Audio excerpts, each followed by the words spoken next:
এটাকে আংশিক ভগ্নাংশে নিতে হবে, তাই না? এটাকে আমরা আংশিক ভগ্নাংশে প্রকাশ করব। এখন বলদের মিডল টার্ম করা আছে, মিডল টার্ম কিন্তু করা নাই। আমরা কি করব, আগে মিডল টার্ম করে নিব।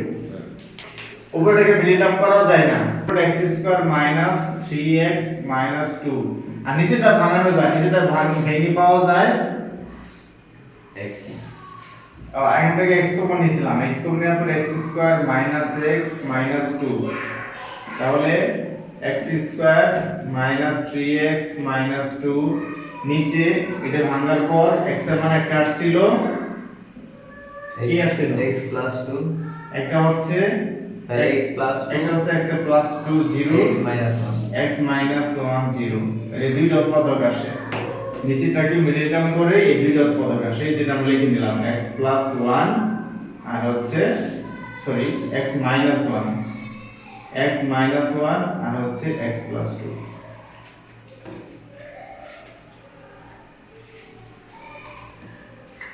তাহলে এটার মান কি হচ্ছে, q of x সমান উপরে x² - 3x - 2 আর নিচে হচ্ছে x * x - 1 x + 2।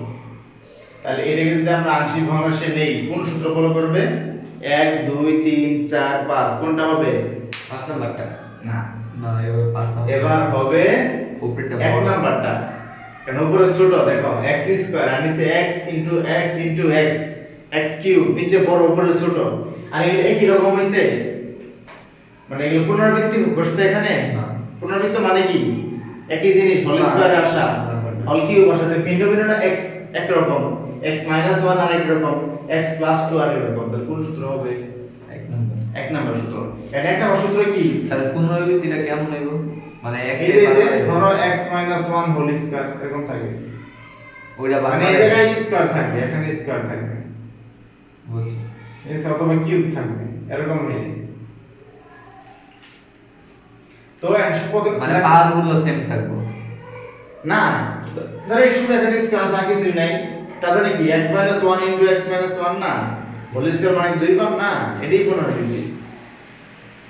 আচ্ছা, তাহলে এখানে লেখার সিস্টেম কি, a বাই প্রথমটা কি আছে, x প্লাস b বাই দ্বিতীয়টা কি আছে, x - 1 প্লাস c বাই তৃতীয়টা কি আছে, x + 2। এটাকে আমরা সমীকরণ 1 দিব। দেওয়ার পর এখন আমরা দুই পাশ থেকে বাদ দিব, এবং বাদ দেওয়ার জন্য আমাদের কি করতে হবে, ডান সাইডে লসাগু করতে হবে। এটা জাস্ট লিখে দিছি।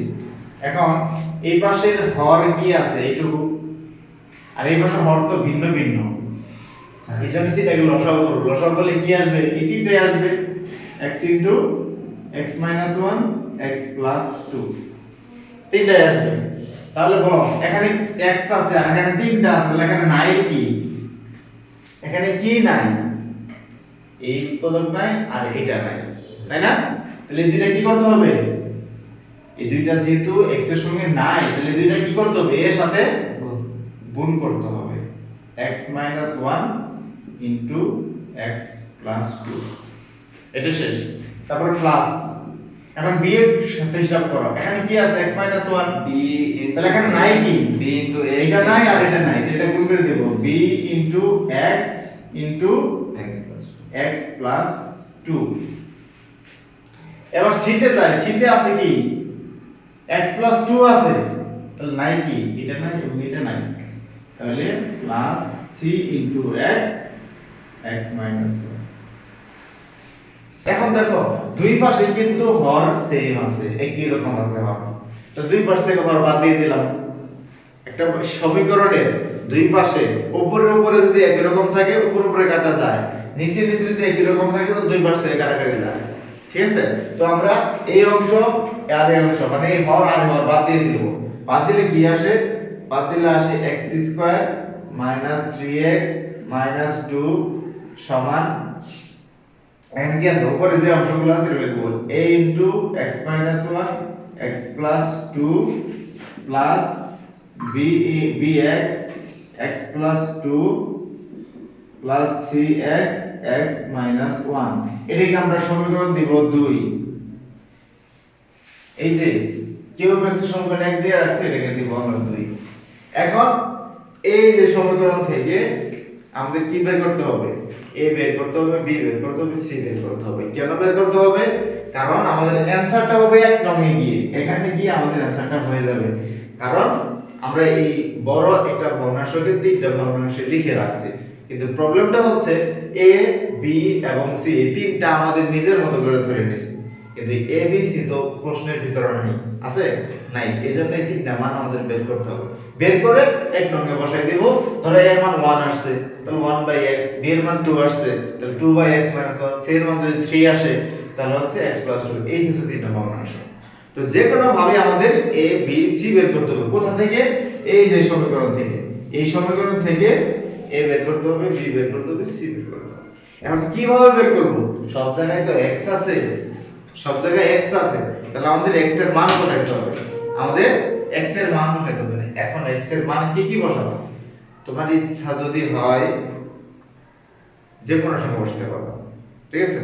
কিন্তু এখানে একটু টেকনিক ফলো করতে হবে, যে এখানে যে উৎপাদকগুলো আছে তার উল্টা মান বসাবা, তাহলে 0 হয়ে যাবে। আর 0 হলেই ক্যালকুলেশন সহজ।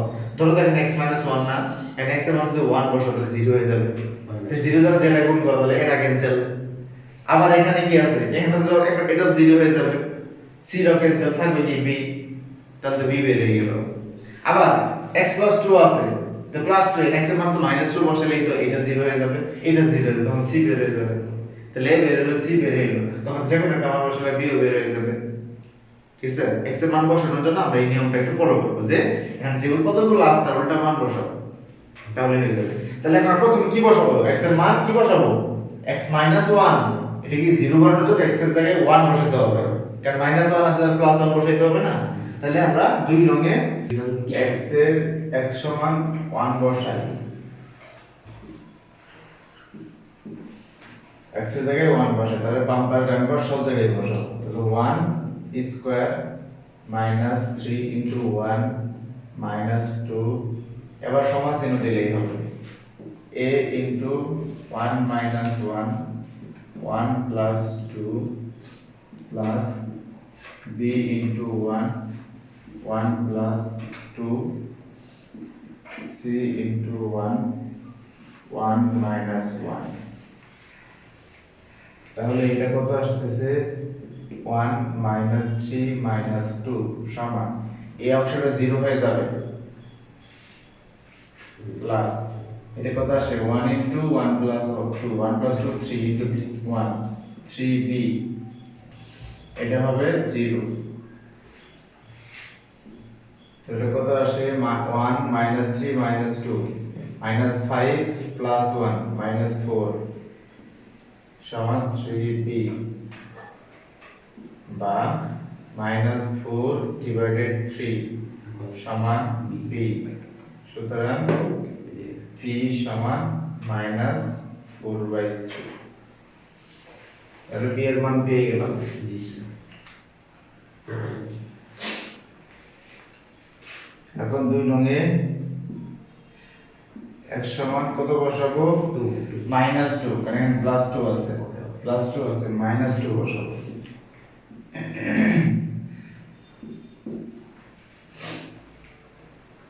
-2 বসাবো, তো এখানে -2 বসালে -2 স্কয়ার